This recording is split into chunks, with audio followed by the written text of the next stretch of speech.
ये राम की पेड़ी है। ये खूबसूरती देखिए आप इस वक्त अयोध्या की।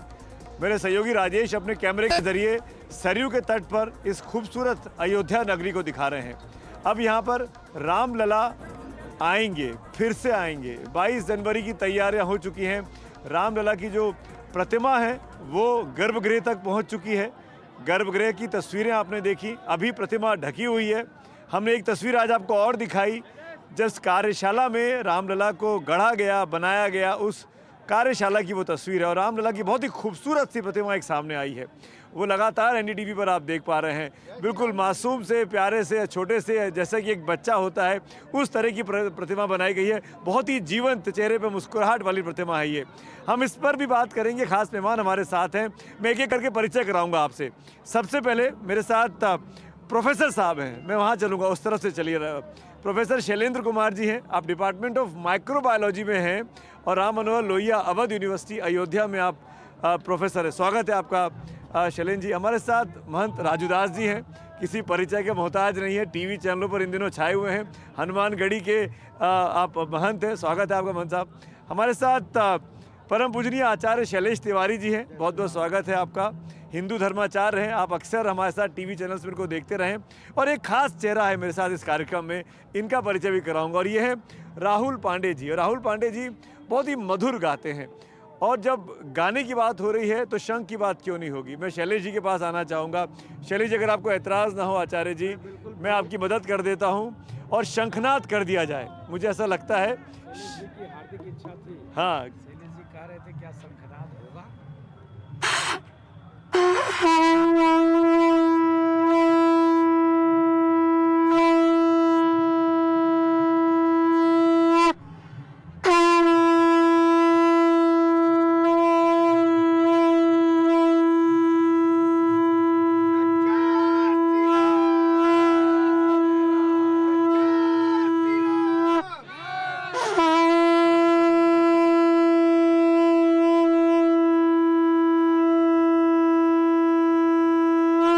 क्या बात है, क्या बात है, क्या बात है। बहुत बहुत बहुत बहुत धन्यवाद। और शंखनाद कर दिया, और शंख के साथ तो भजन बनता है। पांडे जी, क्या तैयारी है? पांडे जी, अपना परिचय दीजिए, कहाँ से हैं आप, पहले फिर गाइएगा। मैं राहुल पांडे सुल्तानपुर जिले से हूँ, उत्तर प्रदेश से हूँ। मैंने सुना बहुत मीठा गाते हैं राम को, राम के आपको बहुत भजन याद है जी। आज क्या सुनाने वाले हैं? आज मैं यहाँ राम पैड़ी पर हूँ, भगवान राम की गोद में हूँ, और जो एक बाल स्वरूप उनका प्रतिमा लगाया गया है वहाँ मंदिर में, तो मैं कहूँगा भगवान राम आए हैं। तो आज एकदम जैसे जन्म का उत्सव होता है वैसे पूरी दुनिया उत्सव मना रही है। तो अवध का सोहर बड़ा मशहूर है। हाँ, सोहर। और सोहर से ही शुरुआत कर दें। बिल्कुल बिल्कुल, आप गाते रहिए, मैं माइक पकड़े हुआ। सज गईले अवध नगरिया तब बनी गए मंदिरिया हो। अरे सज गईले अवध नगरिया तो बनी गए मंदिरिया हो। रामा दुनिया में हो, रामा दुनिया में होत जय करिया, बखरिया में राम आए हो। रामा दुनिया में होत जय करिया, बखरिया में राम आए हो। सज गए अवध नगरिया तो बनी गए मंदिरिया हो। रामा दुनिया में होत जय करिया, बखरिया में राम आए हो। और राम आए, खुशी कौन कौन है? दुनिया खुश है, भक्त उनके खुश हैं, लेकिन परम भक्त कैसे छूट सकते हैं? अरे मंगल गावे तीनों महतरिया तो नाचे गदा धरिया हो। अरे मंगल गावे तीनों महतरिया तो नाचे गदा धरिया हो। रामा झूमी झूमी हो बाहे झूमी झूमी, सरजू के धरिया, बखरिया में राम आए हो। रामा झूमी झूमी बाहे सरजू के धरिया, बखरिया में राम आए हो। सज गईले अवध नगरिया तो बनी गए मंदिरिया हो रामा दुनिया में होत जय करिया बखरिया में राम आए हो रामा दुनिया में होत जय करिया बखरिया में राम आए हो।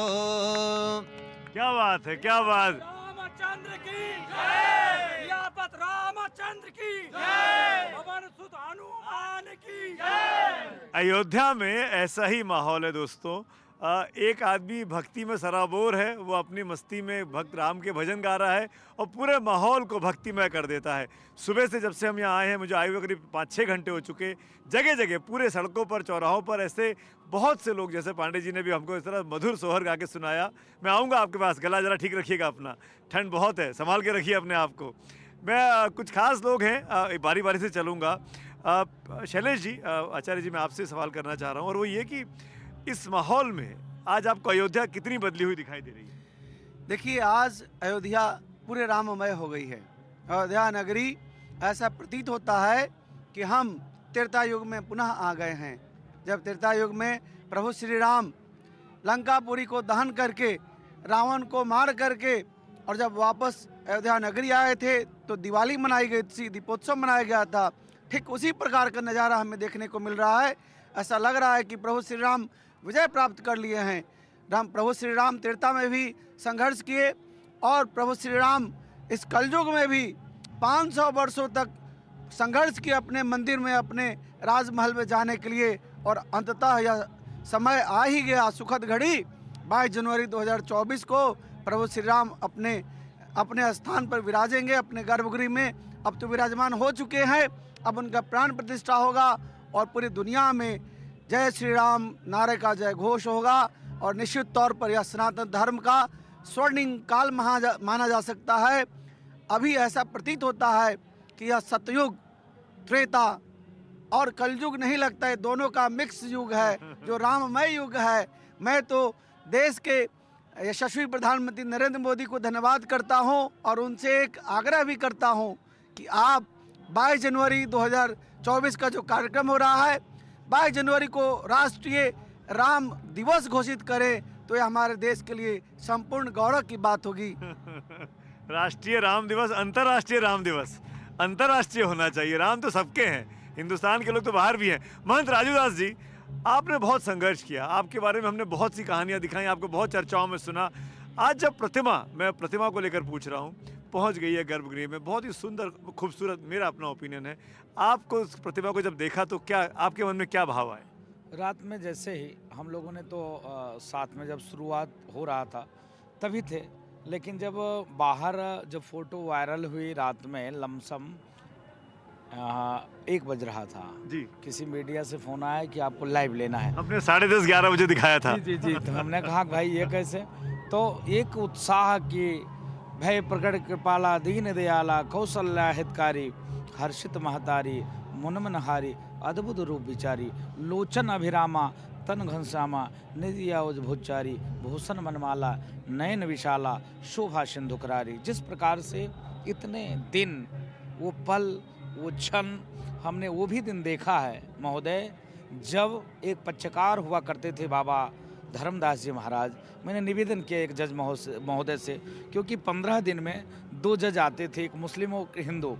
तो हिंदू जज SK सिंह साहब वो पहले हनुमानगढ़ी मत्था टेकते थे, और जो मुस्लिम जज थे उनके साथ ही में आते थे, हनुमानगढ़ी के पास वो बैठे रहते थे गाड़ी में ही, और उनको मैं दर्शन कराता था। तो एक मन में भाव आया कि आप दोनों लोग आते हो, हिंदू और मुस्लिम दोनों रहते हो, वो गाड़ी में ही बैठे, कहना अरे मेरा दोस्त है तो साथ ही में आता है। हमने कहा आप लोग करते क्या हैं?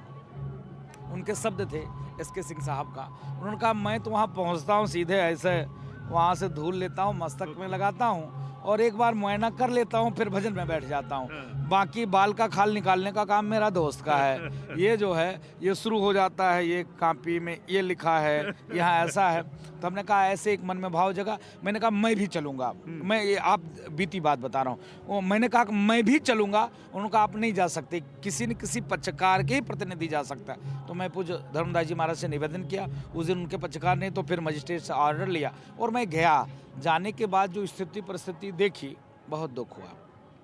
देखा माननीय पूज्य, मैं कहूँगा पूज्य इसलिए कह रहा हूँ कि इतने उन्होंने पीड़ा दिया, इसलिए उनको पूज्य बना दिया कि चलो भाई कम से कम आप इतना पीड़ा दिए, तब सनातनी जगह, तब ये भाव आया। जब वो गए वहाँ पर तो उन्होंने कहा, वो मजिस्ट्रेट साहब से कहा लिस्ट लाइए, तो मजिस्ट्रेट साहब ने जब लिस्ट दिया तो लिस्ट में उन्होंने दिखा, ऐसे ठंडी का महीना था जब हम लोग चप्पल जूता, एक संकल्प था कि नहीं पहनेंगे जब तक मंदिर का निर्माण नहीं होगा। देखा चटाई, तो उन्होंने कहा कि चप्पल जूता नहीं पहना, नहीं हम लोग का संकल्प है जब तक ये 24 साल हो गया है हम लोग को, 6 डिग्री हर व्यक्ति। टेम्परेचर हो रहा है। तो जब वहाँ पहुँचे तो वो चटाई बिछी थी। जज साहब ने कहा कि चटाई क्यों, लिस्ट में नाम नहीं है, कैसे बिछा दिया पुजारी जी आपने?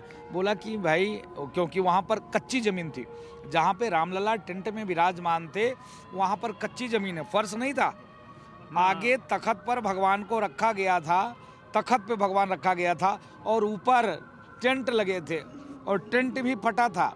और तब से अब में कितना बड़ा अंतर आया। अरे वाह, गजब बात करते हो। कुछ बदल गया। आज वैकल्पिक, जैसे जिस दिन आदेश आया उसी दिन हम लोगों ने हुंकार भरी, नहीं कल से ही काम लगाओ और परसों वैकल्पिक मंदिर में भगवान को पधराओ, टेंट में परमात्मा को हम लोग देखना नहीं चाहते हैं। तो आप वो सबकी दिन, मेहनत और आप सबकी जो इच्छा थी, आज वो दिन और आज ऐसे मेरे जैसे लाखों बिल्कुल। करोड़ों लोगों ने, हर व्यक्ति का कुछ न कुछ योगदान है, तब जाके फ्री में। फिर मैं निवेदन करूंगा हाथ जोड़कर, फ्री में राम जन्मभूमि मंदिर नहीं मिला है। मैंने वेद दिया, पुराण दिया, शास्त्र दिया, उपनिषद दिया। कोर्ट ने कहा नो एविडेंस, प्रत्यक्ष सर्वे दिया, सर्वेक्षण दिया, उत्खनन दिया, खुदाई दिया। खुदाई में 17, 18 3 प्रकार के पत्थर, काले स्टोन, बलुआ पत्थर, संखमरमर, अलग अलग विज्ञान भी है। हाँ, तब जाके अलग साबित हुआ। जी, अलग अलग प्रकार से देवी देवताओं खंडित विखंडित मूर्ति, 5 फीट के शिवलिंग, हवन कुंड। भाई गजब बात करते हो। आखिर बाबर जमीन में खोद के तो डाला नहीं, आखिर किसी आक्रांताओं ने, आक्रमणकारी ने मंदिर तोड़ा तब ना। वहां पर तो मस्जिद कैसे हो गई? वो मंदिर ही था। तो हम लोग जब कहते तो लोग कहते अरे बाबा जी तुमको क्या आता, खाली मंदिर मंदिर मंदिर बात करते हो। राजू जी, आप क्योंकि अब विज्ञान की बात ले ही आए हैं, मेरे साथ प्रोफेसर साहब हैं और आप लोग सोच रही होगी कि माइक्रोबायोलॉजी के प्रोफेसर का इस राम की चर्चा में कहाँ से जगह बन गई। तो ये एक खास बात है शैलेंद्र कुमार जी की, प्रोफेसर साहब की, जो खुद ही अपने मुंह से बताएंगे, क्योंकि हम सरयू के तट पे खड़े हैं। इस विज्ञान का इस अध्यात्म के साथ कैसे जुड़ाव बनता है यहाँ अयोध्या? बिल्कुल, जैसे अभी हम सभी जानते हैं हमारे यहाँ की सबसे पवित्र नदी गंगा को माना जाता है, लेकिन गंगा से अगर हम तुलना करना चाहें तो सरयू का महत्व कम नहीं है। आज के समय में जब सभी नदियों के तटों पर बहुत सारे महानगरों का विकास हुआ है, औद्योगिकरण हुआ है, ऐसी परिस्थितियों में हम सरयू नदी को ऐसा पाते हैं जिसके किनारों पर अभी भी कोई इस तरह के विकास नहीं हुए जो नदी के जल को पोल्यूशन में परिवर्तित करते हों। तो हमारा जो अध्ययन रहा है वो इस सरयू नदी के जल और उसकी गुणवत्ता के ऊपर है। हमने इसकी एनालिसिस करी है पूरी उत्तराखंड से शुरू करके, और जब ये बिहार में इसमें गंगा आ करके मिलती है वहाँ तक का पूरा अध्ययन है। लगभग 40-45 जगहों पे हम लोगों ने सैंपलिंग की। इसके सरयू का पानी गंगा से बेहतर है पोल्यूशन की अगर हम बात की जाए? पॉल्यूशन की अगर हम बात करेंगे तो जैसे माइक्रोबायोलॉजिकल पॉइंट ऑफ व्यू से तो दोनों में बहुत अंतर नहीं आएगा, लेकिन जहाँ तक पोल्यूटेंट्स की बात करें तो गंगा के पानी में कई सारे इंडस्ट्रियल सिटीज़ होने की वजह से वहाँ पे पोल्यूशन ज़्यादा है, जिसमें एक कानपुर का सबसे बड़ा योगदान होता था। अब वो थोड़ा कम हुआ है क्योंकि वहाँ पे बहुत सारे चमड़े के कारखाने बंद किए गए हैं। तो इस तरह के कोई भी हमारे जो कंटामिनेशंस है वो सरयू में नहीं पाए जाते। और सरयू का जल जितना ही पवित्र है, जिस तरह से जैसे हम अंडरग्राउंड वाटर को निकालते हैं ज़मीन से, उतना ही साफ़ और स्वच्छ है। इसमें किसी तरह के कोई पोल्यूटेंट्स नहीं है। जो मिलता भी है वो बैक्टीरिया और वायरसेस हो सकते हैं। तो सरयू और राम का कनेक्शन, राम के तट पर सरयू का जन्म हुआ, हम बचपन से पढ़ते आ रहे हैं। अयोध्या जो सरयू के तट पर बसी है, इसमें विज्ञान क्या बताता है? इसमें माइक्रोबायोलॉजी कुछ बताती है कि नहीं बताती है? इसमें देखिए, जैसे हम लोगों ने पाया है कि गंगा नदी के जल में विषाणु भोजी पाए जाते हैं जो बैक्टीरिया को ख़त्म कर देते हैं। उसको हम लोग बैक्टीरियोफाज कहते हैं। तो एक क्यूरियोसिटी थी कि क्या सरयू के जल में भी ऐसा है, तो हमने उस तरफ कुछ काम किया है और थोड़े थोड़े हमको इंडिकेशंस मिल रहे हैं कि हम उस पर और आगे बढ़ेंगे तो हमारे परिणाम बहुत ही अच्छे होने वाले हैं। और तब शायद हम ये कह पाएंगे कि सरयू का जल गंगा के जल से कहीं कम नहीं है। सरयू और गंगा के बीच भी एक तरह की नई बहस समाज में छिड़ी हुई है। राहुल पांडे जी, आप तैयार हैं कि नहीं हैं? गला आला ठीक हो गया कि नहीं हो गया? मैं तैयार हैं, क्या सुनाने वाले हैं? वैसे रुकिए, आप बजाते रहिए धीरे धीरे, मैं एक जरा आचार्य जी से बात कर लूँ, आता हूँ आपके पास। हमारे पास तैयारी बहुत ज़्यादा है, तमाम रिपोर्टर्स अपनी स्टोरी भी फाइल कर रहे हैं, आप वो तस्वीरें भी आप देख पा रहे हैं। लेकिन एक सवाल मैं आचार्य जी से लेना चाहूँगा, उसके बाद आगे बढ़ता हूँ। एक विवाद खड़ा करने की कोशिश की गई, जो लोग यहाँ नहीं मौजूद हैं उनके द्वारा, ये कहते हुए, और ये दवा आप दोनों से ही है इनफैक्ट, कि भाई मस्जिद की क्या तैयारी है, मंदिर तो बन गया, आपने मंदिर 2-2.5-3 साल में बना दिया आदेश आने के बाद, मस्जिद के लिए भी कोर्ट के आदेश में कहा गया था, उस पर कुछ कार्रवाई क्यों नहीं हो पा रही, वो क्यों नहीं एक्शन में दिखाई दे रही चीज़ें? आपकी कोई टिप्पणी है इस बारे में? देखिए, ऐसा है कि यह तो मुद्दा उन लोगों का है जो मुस्लिम समाज है, तो उन लोग को क्या करना है, उनको चाहिए जैसा करना चाह रहे हैं वैसा करें। लेकिन जो कोर्ट ने निर्णय दिया है, जहां उनको मंदिर मस्जिद बनाने का स्थान मिला वहां पर बनाएं। बाकी हम तो यही चाहेंगे कि भारत हिंदू राष्ट्र बने और प्रभु श्री राम की नगरी है, राममय हो जाए। मैं यही चाहूँगा कि राममय हो जाए। आप तो अंतर्राष्ट्रीय राम दिवस की बात भी कर रहे हैं जी, देखिए, इस पर कोई टिप्पणी है आपकी मस्जिद को लेकर? नहीं, इस पे जबरदस्त टिप्पणी है। जबरदस्त ये टिप्पणी है कि शुद्ध रूप से पहली बात तो मस्जिद मेरे पास कोई कमी नहीं है। अयोध्या में जहाँ पर आप खड़े हो, यहाँ से जस्ट पीछे देखेंगे, जस्ट देखिए, जस्ट सामने में आपको दिख रहा है आक्रांताओं ने जबरदस्ती मेरे मंदिर पे बना दिया है, ज़्यादा दूर भी नहीं। देखिए अभी भी ऐसे, कब का चाहता तो तोड़ गिरा देता, और कुछ है बाकी वो है। इसके बगल में एक है, फिर बगल में है, फिर बगल में। इस हनुमानगढ़ी राम जन्मभूमि कनक भवन और रामपथ भक्तिपथ, ये इसके आसपास में 17 मस्जिद है। एक भी मुसलमानों का घर नहीं है, एक भी मुस्लिम समुदाय नहीं है, कभी कोई विवाद नहीं होता, और जबकि यहाँ का एक भी मुसलमान नहीं आता। कोर्ट ने सुनो, निवेदन करूंगा, सुन लीजिए, थोड़ा सा वक्त दीजिए। आसपास से वहाँ मुसलमान आते हैं, कभी कोई विवाद नहीं। विषय ये है कि कोर्ट को मैं सम्मान करता हूँ, कोर्ट ने दिया, लेकिन इसमें 3 सरकारी आदमी हैं, एक यहाँ का डीएम, प्रमुख सचिव, और एक दिल्ली से। मस्जिद में कोई सरकारी आदमी बता दीजिए अब हमको। और राम जन्मभूमि सरकार नहीं बना रही, पुनः मैं कहता हूँ आपसे, ट्रस्ट बना रही है, और ट्रस्ट में भी सरकार का 1 रुपया नहीं, उल्टे सरकार मुझसे रुपया ले रही है। 1 रुपया सरकार के नहीं है। जो चीज़ सरकार को डेवलप करना चाहिए वो मेरा ट्रस्ट डेवलप कर रहा है। जो चीज सरकार उनको भी ट्रस्ट बनाने को कहा गया है, उधर भी ट्रस्ट बना, ट्रस्ट के जरिए ही बनना है वहाँ। तो ट्रस्ट में तो सरकार का आदमी कितना लेना चाहिए ना। तो जब सरकार का आदमी नहीं आप लिए हो तो काम तेज कहाँ से होगा? उन्होंने व्यक्ति को रखे हो जो कहाँ का आतंकवादी है, कहाँ का आदमी है, सीरिया का है, ईरान का है, इराक का है, हम भारत में हैं। फिर बता रहे हो। नहीं, आप उनसे पूछिए ना, 140 देश का उन्होंने लिस्ट बनाया। मैं तो हिंदुस्तान का भी लिस्ट नहीं बनाया, जो पक्षकार थे वो भी उसमें नहीं है। क्या बात करते हो? 140 देश का उसने लिस्ट बनाया है, और जिसमें 54 जो मुस्लिम कंट्री है उसको प्रमुखता से रखा है। मोहन जी, सुप्रीम कोर्ट ने ये भी तो कहा था कि जो गिरी बाबरी वो गलत गिरी, वो अवैध था तरीका, इलीगल तरीके से गिरी। तो सुप्रीम कोर्ट ने ये भी कहा अपने आदेश में। जी, जिस प्रकार से नहीं, उसने मना नहीं किया मंदिर नहीं था, उसने ये भी कहा कि मंदिर नहीं था, मंदिर बनना चाहिए, जमीन मिली भी और बन भी रहा है, मस्जिद बनी गया है। नहीं, सुप्रीम कोर्ट एक तरफ इनलीगल कहा कि गलत गिराया गया, दूसरी तरफ क्यों दिया कि हम मंदिर का निर्माण होना चाहिए। किसने? सुप्रीम कोर्ट से गलती हुई, आप ये कह रहे हैं? एकदम महागलती हुई है। एक से थोड़ा सा और सवाल लेंगे, मैं आ गया आपकी बात। जी बोलिए ना। और उसके बाद सबसे ज्यादा चंदा बाबरी मस्जिद, वहाँ मस्जिद में किसने दिया? हिंदू। आप किसी से सर्च करा लीजिए, 54% हिंदुओं ने वहाँ शुरुआत किया है। पहला हिंदू ने 21,000 से शुरुआत किया कि मेरे तो मुसलमानों ने इसके लिए भी चंदा दिया है, मंदिर के लिए। नहीं, चंदा नहीं दिया, समर्पण निधि मैंने लिया। चंदा क्यों? हम लोग चंदा थोड़े लेते हैं। आप समर्पण निधि बोलिए, आप समर्पण निधि बोलिए। राहुल जी क्या है सुनाने वाले? आज मैं दूसरी कड़ी में चाहूँगा। हाँ बोलिए। 500 साल बाद हमने राम को पाया है। हाँ, 500 साल का अंतर, और 14 वर्ष के लिए बन गए थे तो यहाँ भक्त पागल हो गए थे। और एक गीत गाया जाता था कि 14 बरसवा के अरे दिन कब हो रही हैं, बतावा जननी राम कहिया ले आई हैं। गाते थे लोग, पागल हो गए थे उनके बिना। लेकिन हम तो 500 साल पाए हैं, तो सोचिए कितना भक्त इंतजार किए हैं। आज उस पर 2 लाइन गाऊंगा। सज गई अयोध्या नगरी, अरे सज गई अयोध्या नगरी, मेरे राम आ रहे हैं, सज गई अयोध्या नगरी, सज गई अयोध्या नगरी, मेरे राम आ रहे हैं, सज गई अयोध्या नगरी, मेरे राम आ रहे हैं, आओ आओ कर लो दर्शन। पूरी दुनिया में उनके भक्त हैं।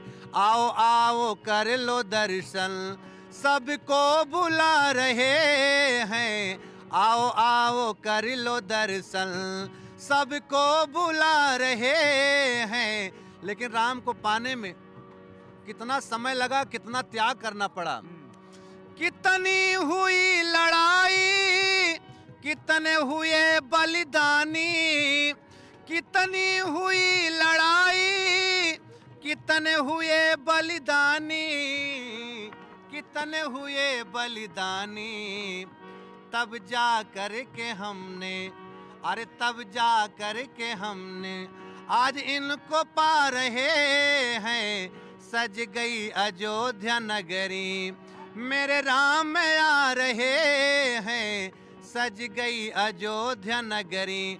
लेकिन कुछ लोग आज भी हैं, उनके लिए मैं कहूँगा, मंदिर के जो विरोधी जैसे बेदम पड़े हैं, मंदिर के जो विरोधी जैसे बेदम पड़े हैं, और थोड़ा बहुत जो जिंदा, अरे थोड़ा बहुत जो जिंदा चेहरा छुपा रहे हैं, थोड़ा बहुत जो जिंदा चेहरा छुपा रहे हैं। क्या बात है, क्या बात है, क्या बात है राहुल जी। मेरे साथ महंत जी बने हुए हैं, राजू दास जी बने हुए हैं। प्रोफेसर साहब, एक कमेंट मैं आपका ज़रूर चाहूँगा, क्योंकि आप अयोध्या में ही रहते हैं, तो इसलिए आपको जानना बहुत ज़रूरी है आपसे, कितना सद्भाव संभाव बना हुआ है इन सब के बीच में। जो लोग बाहर से देख रहे हैं उनको क्या मैसेज देना चाहिए अयोध्या के वासी होने के नाते? प्रोफेसर साहब, नहीं, अयोध्या के वासी होने के नाते। जी जी बिल्कुल, जैसा मैं आपको बता दूं, मेरा बचपन भी अयोध्या में ही रहा है और पढ़ाई लिखाई भी अयोध्या से हुई है। इसके बाद मैं जवाहरलाल नेहरू विश्वविद्यालय का छात्र भी था। वापस फिर इसी अयोध्या में मुझे काम करने का मौका मिला। मैं अपने इस पूरे जीवन में मैंने ऐसा एक्सपीरियंस नहीं किया कि हिंदू और मुस्लिम के बीच में ऐसे कोई क्लैशेस होते हो। और इनफैक्ट कई बार मुस्लिम्स के भी सपोर्ट रहे हैं, हम लोगों को मंदिर के लिए भी सपोर्ट रहता है, मुस्लिम समाज का भी।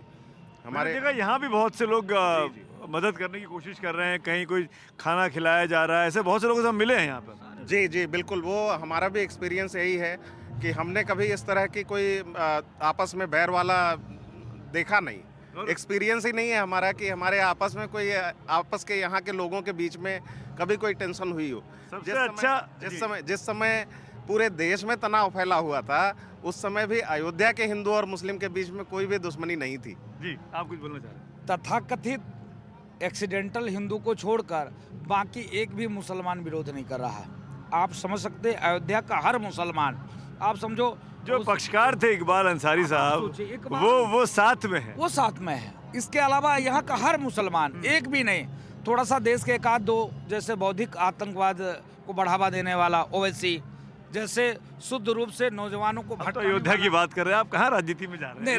नहीं, राजनीति में नहीं जा रहे हैं। ऐसे लोग पूरे अयोध्या इस्लाम को बदनाम करना चाहते हैं ना। मेरे जमीन में 3 मस्जिद है, एक नहीं 3 मस्जिद, और उन्होंने नहीं बनाया, अयोध्या के संतों ने बनवा के दिया। वैसे जैसे लोग पूछता हूँ, कभी एक मंदिर बना के दिखा के दे दो। बहुत खूबसूरती है ये, शायद ये हिंदुस्तान की पहचान है। हम सब अयोध्या की खूबसूरती बता रहे हैं, ये अयोध्या की खूबसूरती है। इस खूबसूरती को महसूस करो और देश को हिंदू मुसलमान मत बांटो, लड़ाओ मत। भव्य दिव्य मंदिर निर्माण हो रहा है, इसमें खूब उत्सव मनाओ और खूब आनंद लो। सबका ही माहौल है। सबके हैं। देखिए सुमित जी, इस देश में जो अपने आप को सो कॉल्ड सेकुलर नेता बोलते हैं, वही श्री राम जी के विरोध कर रहे हैं। और मुस्लिम समाज में भी जो लोग राजनीति कर रहे हैं, तुष्टिकरण की राजनीति कर रहे हैं या अपना रोटी सेक रहे हैं, वही श्री राम जी का विरोध कर रहे हैं। 70% मुसलमान जो भाई हैं वह राम जी के मंदिर के सपोर्ट कर रहे हैं, और यह अपने आप में अद्भुत है। यहाँ मैं देख रहा हूँ नज़ारा, मुस्लिम परिवार के लोग ही बोल रहे हैं जय श्री राम। हाँ बिल्कुल, हमने देखा यहाँ पे, रिपोर्ट भी किया। इनफैक्ट कल मैं अपने शो में लाने की कोशिश भी करूँगा। कल जब शाम को यहाँ से जुड़ेंगे तो हमारी कोशिश है, अब मैं प्रयास कर रहा हूँ, आई डोंट नो कितना मैं सफल होऊंगा, हर धर्म के लोगों को, हर व्यक्ति के लोगों को, हर संप्रदाय के लोगों को एक साथ एक मंच पर लाकर देखा जाए कि अयोध्या जी में क्या चल रहा है, अयोध्या जी की नब्ज को टटोला जाए और जो बात यहाँ पर महंत जी ने की, जो बात स्वामी जी ने की, उस बात को आपके सामने एनडीटीवी के कैमरे के जरिए ज़रूर पहुँचाने की हम कल शाम को कोशिश करेंगे। लेकिन फ़िलहाल के लिए ये कवरेज अयोध्या से जारी है। अयोध्या से बहुत सारी कहानियाँ भी हमारे रिपोर्टर्स ने, तनिष्क ने, रणवीर ने, लगातार रवीश ने फाइल की हैं, वो भी आपको दिखाते रहेंगे। लेकिन फ़िलहाल आप सबका मैं शुक्रिया अदा करना चाहूँगा, प्रोफेसर जी, महंत जी, स्वामी जी और राहुल जी। राहुल जी, जाते जाते एक बढ़िया सा जल्दी से इसी में खत्म कर देंगे कार्यक्रम। पूरी दुनिया को संदेश दूंगा मैं। हाँ, जल्दी से।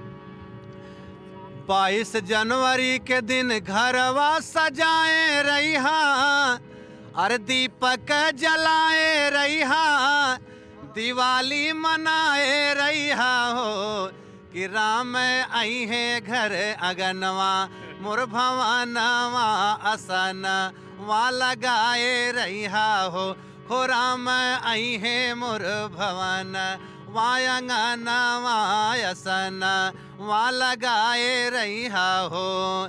22 जनवरी के दिन घरवा सजाए रहिहा, दीपक जलाए रहिहा, दिवाली मनाए रहिहा हो राम आई है मोर भवन वहाँ हो अंगना वायसन वहाँ लगाए रहिहा। 22 जनवरी को क्या करना है? 22 जनवरी को पूरा दीपक जला देना है, पूरा मंदिर सजा देना, आसन लगा। चलो